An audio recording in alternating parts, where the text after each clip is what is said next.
Imaginez pouvoir réparer une maladie directement à sa source, non pas avec des médicaments, mais en modifiant le code génétique lui-même.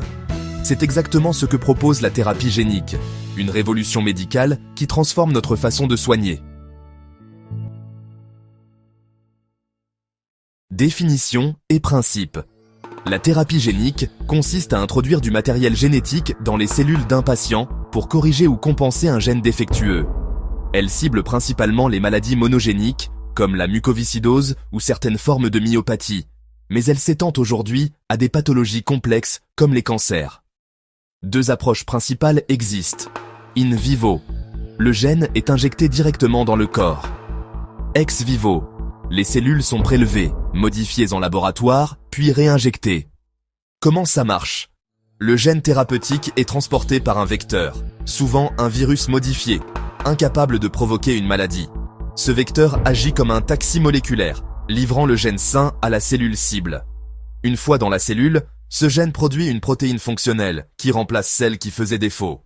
C'est comme remplacer une pièce défectueuse dans une machine pour qu'elle fonctionne à nouveau. Application et succès. Parmi les succès marquants, le traitement de l'amorose congénitale de Leber, une forme rare de cécité. Des avancées majeures dans les leucémies grâce aux cellules CAR-T, une forme de thérapie génique personnalisée. Des médicaments de thérapie génique sont désormais autorisés en Europe, aux États-Unis et en Chine. Défis et perspectives. Malgré ces promesses, la thérapie génique pose des défis.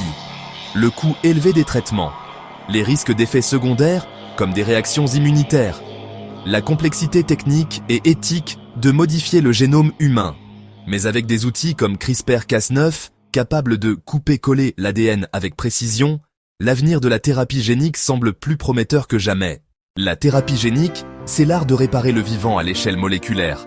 Elle ne guérit pas seulement des maladies, elle redéfinit ce que signifie soigner, et ce n'est que le début.